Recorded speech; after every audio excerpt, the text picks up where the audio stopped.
కూడా అసలు కొంచెం కూడా సాధారణ సంఖ్యలో లేదు.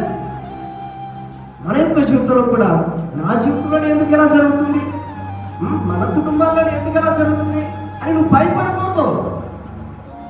క్రీస్తు నిమిత్తం నీకు వచ్చే శోధనలు ఉన్నాయే, వాటి విషయమై మోషే గారు మాట్లాడుతున్నాడు.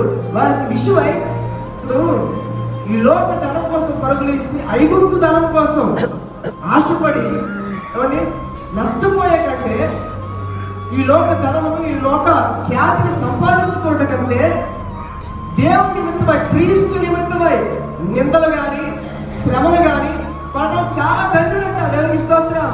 హల్లెలూయా.